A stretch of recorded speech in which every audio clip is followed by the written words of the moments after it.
पिछले एपिसोड में टीचर जामा और बाकी सभी ने टियानन को मारने के लिए कोशिश किया था, लेकिन वे सभी उसमें बहुत बुरे तरीके से फेल हो गए थे। इसके बाद अगले सीन में हम देखते हैं कि गुओजोंग भी यहाँ पर आ जाता है और फिर वो टियानन से पूछता है कि तुम कैसे हो, लेकिन इसे देखते ही जूजी काफी परेशान हो जाती है और फिर कहने लगती है कि इंपीरियल प्रिंस गुओजोंग तो लेवल 9 वाला सोल मेंटर है और यह असल में हाई लेवल वाले सोल मेंटर में से एक है, जो कि बहुत साल पहले वे तख्ता पलट के पीछे का मास्टरमाइंड था। तभी हम देखते हैं कि गुओजोंग टियानन के पास आता है और फिर उसे कहने लगता है कि तुम तो बहुत इनोसेंट हो। तब इस पर टियानन कहता है कि मैं आपको परेशान करने के लिए सॉरी बोलता हूँ, लेकिन मैं पूरी तरह से ठीक हूँ। जिसके बारे में सुनकर गुओजोंग कहता है कि ये तो अच्छा है और इसके बाद वो उससे पूछता है कि प्लानिंग कैसे जा रही है। लेकिन ऐसी बात सुनकर जूजी को काफी हैरानी होती है और फिर वो कहती है कि ये तो असल में हमारा मित्र है। वहीं टियानन उससे कहने लगता है कि अपने फादर को राजगद्दी दिलाने में काफी हेल्प की थी और अब इसीलिए आपको इस बार मेरी हेल्प करनी होगी। जिसके बाद हम देखते हैं कि गुओजोंग भी इसके लिए मान गया था और फिर उसे कहता है कि तुम इसके बारे में कोई चिंता ना करो। फिर टियानन उसे कहने लगता है कि अब हिडन आर्सेनल को यूज करने की बारी है, क्योंकि हम अटैक करने के लिए एडवांस फुल गाइड का यूज करने वाले हैं और फिर हमारे पास में जैसे ही सही मौका होगा हम उसका यूज करके अटैक कर देंगे। तब इसके बारे में सुनकर गुओजोंग उससे कहता है कि तुम तो बहुत ही स्मार्ट हो और इसीलिए इस दुनिया में ऐसी कोई चीज नहीं है जिसे हम एक साथ में मिलकर हासिल ना कर सके। इसी के साथ वो इसे कहता है कि हाँ मुझे पता है, मैं अब धीरे धीरे बूढ़ा हो रहा हूँ। इसके बाद हम देखते हैं कि वो यहाँ से जाने लगा था। तभी टियानन कहता है कि नॉर्दर्न डिस्ट्रिक्ट मास्टर ने बहुत बड़े अंकल की तारीफ की थी और जेंगियान भी अंकल को ज्वाइन करना चाहता था। तभी टियानन कहता है कि म्यूचुअल अंडरस्टैंडिंग के इस ब्यूटीफुल इवेंट को मैं एम्परर और उसके सब्जेक्ट के बीच में प्रमोट करना पसंद करूंगा। जिसके बाद हम देखते हैं कि गुओजोंग काफी खुश हो गया था और फिर वो यहाँ से चला जाता है। लेकिन तभी हम देखते हैं कि जूजी को इसके बारे में चिंता होने लगती है और इसीलिए वो इससे पूछती है कि क्या सच में हम नॉर्दर्न मिलिट्री डिस्ट्रिक्ट को इसे देने जा रहे हैं। तब इस पर टियानन उससे कहता है कि नहीं, ऐसा बिल्कुल भी नहीं होगा और नॉर्थ डिस्ट्रिक्ट मास्टर को इसे देखने के लिए कभी भी कोई चांस नहीं होगा। लेकिन इसके बाद वो जूजी से कहने लगता है कि तुम्हें इसके बारे में चिंता करने की कोई जरूरत नहीं है और मैं चाहता हूँ कि तुम इंडू के ब्यूटीफुल मूनलाइट को देखो, जो कि बिल्कुल ही हमारे प्लान के जैसे डीप है। लेकिन वहीं दूसरी तरफ हम देखते हैं कि टियानन ने अपने लोगों को चारों तरफ फैला दिया था, जो कि टीचर जामा और बाकी लोगों को खोजने में लगे हुए होते हैं और इसीलिए वे इनको इतना आसानी से यहाँ से भागने देने वाले नहीं होते। तभी इसी बीच हम देखते हैं कि बुसी और बाकी लोग यहीं पर छुपे हुए होते हैं और फिर बैनारू से कहती है कि ग्रैंडपा अब आगे हम क्या करने वाले हैं। तब इस पर बुसी कहता है कि अगर सियाओ याओ यहाँ पर नहीं आया होता तो यहाँ पर असल में ऐसा कुछ भी नहीं हुआ होता, लेकिन अब वे इसके बारे में कुछ नहीं कर सकते थे और इसीलिए बुसी कहता है कि टियानन बहुत ही लकी है। फिर वो कहता है कि मास्टर सुआन ने हमें तुरंत यहाँ से निकल जाने के लिए बोला था, इसीलिए मैं चाहता हूँ कि तुम अब इसके बारे में कोई देरी ना करो और चलो अब देखते हैं कि श्रेक ने क्या किया। जिसके बाद हम देखते हैं कि बैनार को उनके बारे में चिंता होने लगती है और इसीलिए वो इससे पूछती है क्या इसका मतलब यह है कि श्रेक हमारे साथ में नहीं आएंगे। तब इस पर बुसी कहता है कि हम सबसे पहले जाने वाले हैं, लेकिन मुझे यकीन है कि श्रेक के लोग इसे कर सकते हैं और इसीलिए मैं वेट कर रहा हूँ कि वे कौन सा सरप्राइज देने वाले हैं। तभी प्रिंसेस जुई कहती है कि सभी लोग मुझे फॉलो करो ताकि हम सीक्रेट रास्ते से होकर यहाँ से निकल सके। जिसके बाद हम देखते हैं कि जुई का कोई आदमी भी यहाँ पर आ गया था और फिर कहता है कि चलो हम यहाँ से निकलते हैं। जिसके बाद हम देखते हैं कि बाकी लोग भी इसके लिए मान गए थे और फिर वे किसी टनल से होकर यहाँ से जाने लगते हैं। वहीं दूसरी तरफ हम देखते हैं कि मास्टर सुआन और टीचर जावा भी एक जगह पर छुपे होते हैं, जबकि नीचे वहीं सारे सोल्जर घूम रहे होते हैं। तभी हम देखते हैं कि टीचर जावा सियाओ टाओ के बारे में बात करने लगती है। जिसके बाद हम देखते हैं कि खुद मास्टर सुआन को भी सियाओ टाओ के बारे में चिंता था और फिर वे कहने लगते हैं कि सियाओ टाओ तो अब होली स्पिरिट सेक्टर की सेंट है, इसके अलावा अब उसकी कल्टीवेशन भी काफी बढ़ गई है, जिसके वजह से अगर हमने उसे यहाँ से ले जाने के लिए कोशिश किया तो फिर मुझे लगता है कि हम इसमें बहुत बुरे तरीके से फंस जाएंगे और शायद ऐसा भी हो सकता है कि हम इसमें मारे जाएं। इसीलिए मास्टर सुआन टीचर जामा से कहते हैं कि तुम अभी उसके बारे में चिंता ना करो और हम उसके बारे में बाद में बात करेंगे, क्योंकि अभी के लिए बच्चों के दोनों ग्रुप को सेफ तरीके से यहाँ से निकालना सबसे जरूरी है। जिसके बाद हम देखते हैं कि टीचर जामा भी इसके लिए रेडी हो जाती है और फिर कहती है कि मैं श्रेक और टैंक सेक्टर लीडर को इसके बारे में इन्फॉर्म करती हूँ। तब इस पर मास्टर सुआन कहते हैं कि यू हाउ काई तो अंडरग्राउंड मेंटर कंपटीशन में पार्टिसिपेट कर रहे हैं, जो कि असल में होली स्पिरिट सेक्टर से जुड़ा हुआ है और यही वजह है कि वो बहुत ही डेंजरस है। इसके बाद मास्टर सुआन डिसाइड करते हैं कि वहाँ पर वो खुद जाएंगे। जिसके बाद हम देखते हैं कि टीचर जामा भी इसके लिए मान जाती है और फिर कहती है कि हम सिचेंग में मिलेंगे। वहीं दूसरी तरफ हम देखते हैं कि उन लोगों ने वेयर हाउस से बहुत सारा सामान लूट लिया था और इसीलिए वांग कहती है कि इस बार हमें सरमुन आसन से बहुत कुछ मिला। तभी युहा इनसे कहता है कि मिंगडू इस समय मार्शलों के अंडर में है, इसीलिए तुम लोगों को जितना जल्दी हो सके टीचर जामा से मिलना होगा, जबकि गेम के बाद मैं और काइतो भी तुमसे मिलेंगे। जिसके बाद हम देखते हैं कि वांग को इसके बारे में चिंता होने लगती है, इसीलिए वो इससे कहती है कि तुम अपना ख्याल रखना और हम तुमसे तय किए हुए जगह पर मिलेंगे। जिसके बाद वांग चू भी इसे केयरफुल होने के लिए कहती है और इसके बाद हम देखते हैं कि वे सभी यहाँ से निकल जाते हैं। वहीं हम देखते हैं कि युहा भी अब पूरी तरह से गेम के ऊपर फोकस करने लगा था, जिसे देख यूलिंग कहता है कि आखिरकार इसने कोर मैजिक फॉर्मेशन को कार्व करना शुरू कर दिया, लेकिन अब तो यहाँ पर काफी कम टाइम बचा हुआ है और इसीलिए क्या वो सच में इसे कंप्लीट कर पाएगा। मगर वहीं हम देखते हैं कि युहा को इसके बारे में कोई चिंता नहीं होती, क्योंकि अब उसने भी अपने ब्लेड को निकाल लिया था और फिर इसका यूज करके वो कोर मैजिक फॉर्मेशन को बनाने लगता है। लेकिन अभी समय हम देखते हैं कि इसके पास में काफी कम टाइम बचा हुआ था, इसीलिए वो इसमें कोई भी देरी नहीं करता और हम देखते हैं कि वो जल्दी जल्दी कोर मैजिक फॉर्मेशन को बनाने लगता है। अब इसी वजह से हम देखते हैं कि उसे इसमें ज्यादा टाइम नहीं लगता और वो अपने सारे कोर मैजिक फॉर्मेशन को बना लेता है। जिसके बाद वहीं हम देखते हैं कि यूलिंग इस बात से पूरी तरह से हैरान हो गया था और फिर कहने लगता है कि इसने तो इतने कम टाइम में 17 कोर फॉर्मेशन को कंप्लीट कर दिया, जो कि सच में बहुत ही अमेजिंग है। वहीं हम देखते हैं कि यूहा ने सारे कोर फॉर्मेशन को अपने बनाए हुए सोल गाइड में लगा दिया था, जो कि साइज में किसी ह्यूमन के जैसे होता है। लेकिन अब इसी के साथ हम देखते हैं कि इनको दिया हुआ टाइम भी खत्म हो गया था और अब इसीलिए यूलिंग सभी से रुक जाने के लिए कहता है। मगर तभी हम देखते हैं कि वो इसके ह्यूमनाइट सोल गाइड डिवाइस को देख पूरी तरह से हैरान हो गया था और फिर कहने लगता है कि मिंगडी हॉल भी इसी टेक्नोलॉजी के ऊपर काम कर रहा था, जिसमें उनको बहुत सारी प्रॉब्लम आ रही थी, लेकिन इस लड़के ने तो पहले इसे बना लिया। इसके बाद हम देखते हैं कि वो इसके बारे में चेक करने के लिए इसके पास आता है और फिर से पूछता है कि क्या तुम्हारा ह्यूमनाइट सोल गाइड डिवाइस मूव कर सकता है,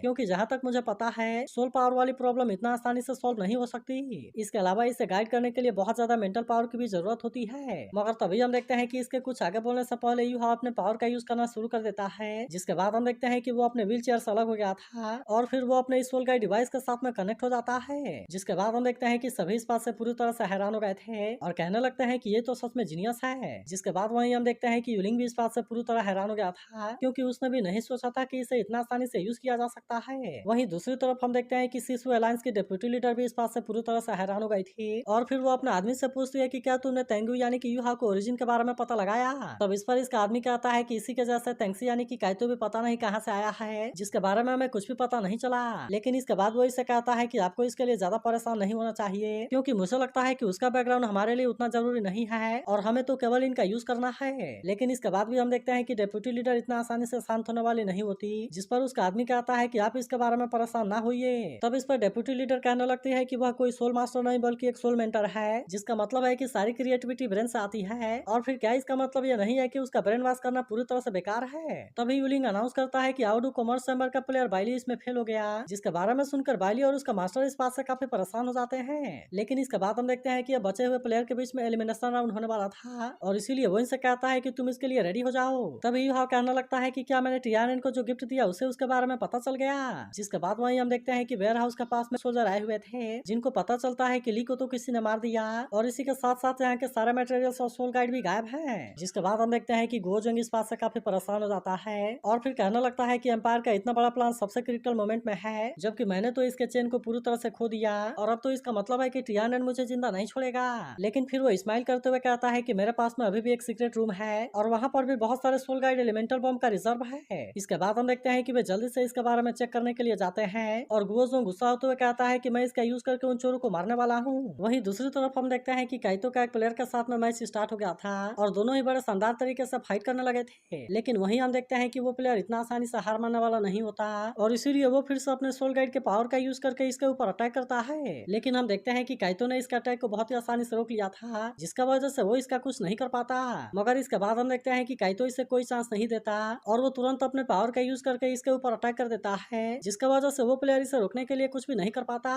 वहीं हम देखते हैं कि यूलिंग ने काइतो को इसका विनर अनाउंस कर दिया था और फिर हम देखते हैं कि अगला मैच यूहा और एक लड़की के बीच होता है, मगर यूहा अभी इसमें सही तरीके से अपना बैलेंस नहीं बना पा रहा था। इसी वजह से सभी इसके ऊपर हंसने लगते हैं और इसका मजाक उड़ाना शुरू कर देते हैं। तभी हम देखते हैं कि वो लड़की मैच के लिए पूरी तरह से रेडी हो गई थी और वो इसके ऊपर अटैक करना शुरू कर देती है। लेकिन हम देखते हैं कि यूहा को हरा पाना इतना आसान नहीं होता, इसीलिए वो अपने आप को इसके सारे अटैक से बहुत ही आसानी से बचा लेता है, जिसका वजह से वो इसका कुछ नहीं कर पाती। तभी हम देखते हैं कि लड़की फिर से इसके ऊपर अटैक करने के लिए जाती है, लेकिन अब यूहा ने अपने सोल गाइड के ऊपर बहुत ही अच्छे से कंट्रोल पा लिया था, इसीलिए हम देखते हैं कि वो तुरंत अपने पावर का यूज करके इसके ऊपर अटैक कर देता है, जिसका वजह से वो लड़की इसे रोकने के लिए कुछ भी नहीं कर पाती और फिर हम देखते हैं कि वो इसके सामने हार जाती है। जिसके बाद हम देखते हैं कि यूलिंग ने यूहा को इसका विनर अनाउंस कर दिया था, जबकि वहीं पिंक फैन पवेलियन इसमें हार जाता है। जिसके बाद हम देखते हैं कि सभी इस बात से पूरी तरह हैरान हो जाते हैं और कहते हैं कि ये सोल गाइड तो सच में काफी पावरफुल है। जिसके बाद हम देखते हैं कि यूलिंग इस बात से परेशान होने लगा था और फिर कहता है कि ये लड़का बिल्कुल भी सिंपल नहीं है। इसके बाद हम देखते हैं कि अगला मैच पिंक फैन पवेलियन और राउडू कॉमर्स चैम्बर के बीच में होने वाला होता है, जहाँ ये कोई अपने रोज को बहुत ही शानदार तरीके से ऊपर फेंकती है। इसी के साथ हम देखते हैं कि उसने लड़के के अटैक से अपने आप को बहुत ही आसानी से बचा लिया था, जबकि ये गुई जब इसके ऊपर अटैक करती है तो वो इसके सामने कुछ भी नहीं कर पाता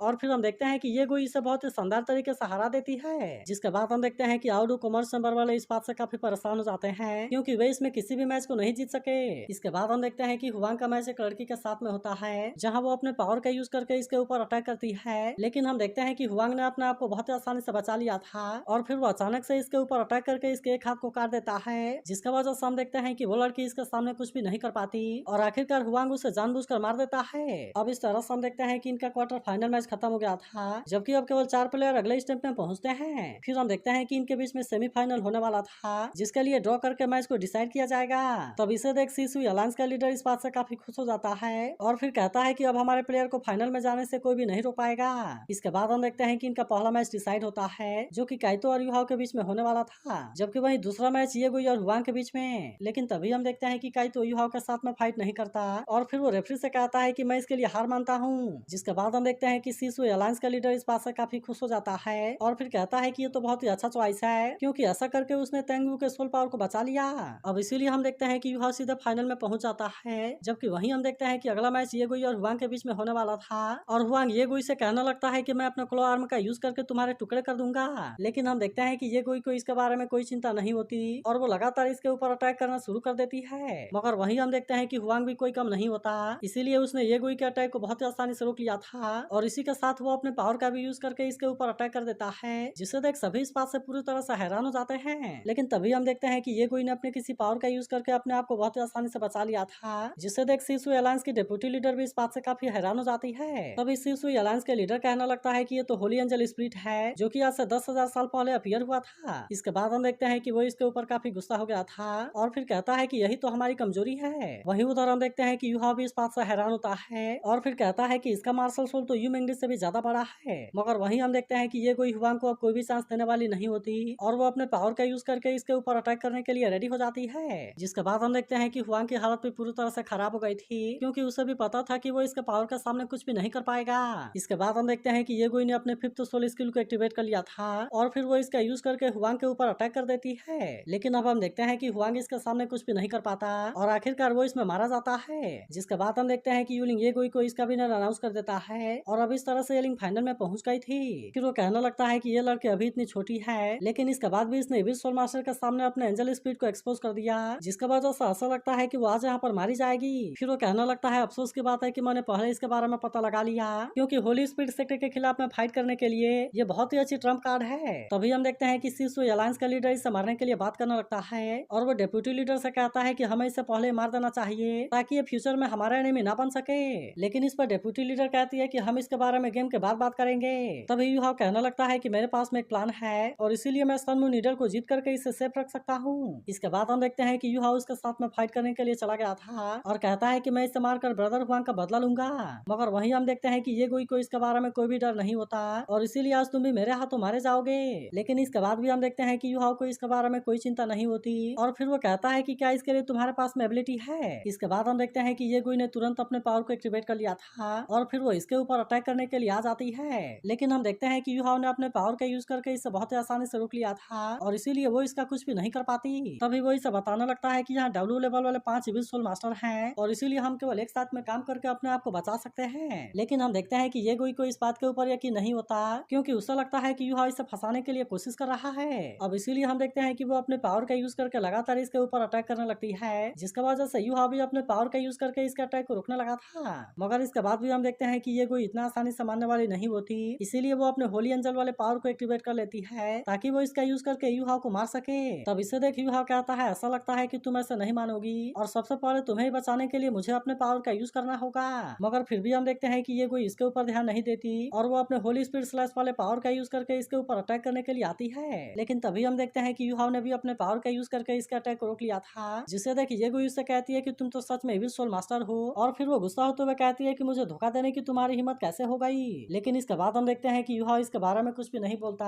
और वो अपने डेड मैंस गेट वाले पावर को एक्टिवेट कर लेता है, जिसके बाद हम देखते हैं कि उसने अपने सोल शॉक वाले पावर का यूज करके येगुई के ऊपर अटैक कर दिया था, जिससे रोकने के लिए वो कुछ भी नहीं कर पाती। और अब इसीलिए हम देखते हैं कि युहाओ अपने पावर का यूज करने लगा था, जिसका यूज करके वो येगुई को गेट के अंदर खींच लेता है। इसके बाद युहाओ चैलेंज करता है कि क्या यहाँ पर कोई और भी है, जिसके बाद वही हम देखते हैं कि सभी इस बात से काफी डर गए होते हैं और कहते हैं कि डेड गेट ने तो सोल मास्टर येगुई को निकल लिया। लेकिन वही हम देखते हैं कि इविल सोल मास्टर इस बात से काफी खुश होते हैं। इसी के साथ हम देखते हैं कि वो इसके पावर से काफी हैरान भी हो गए होते हैं और फिर डेप्यूटी लीडर से कहने लगता है कि यहाँ पर क्या हुआ, क्योंकि ये तो वही पावर है जिसे हम इतने टाइम से खोज रहे थे। अब इसीलिए हम देखते हैं कि वे इसके बारे में सोचकर काफी हैरान होते हैं और कहने लगता है कि कहीं ऐसा तो नहीं कि वही हमारे रिलीजियन का डिसेंडेंट सन है। मगर वही हम देखते हैं कि फीलिंग इस बात से परेशान हो गया था और फिर कहता है कि योर हाइनेस आपको इस टीम से जल्दी ही छुटकारा पाना होगा, क्योंकि अगर आपने ऐसा कर दिया तो फिर सच में मैं सर्मो नीडल को स्काई से गिराना चाहता हूँ ताकि इसका यूज करके मैं इस लड़के को मार सकूं, नहीं तो ऐसा लगता है कि वो मेनलैंड के लिए तबाही लेकर आ जाएगा।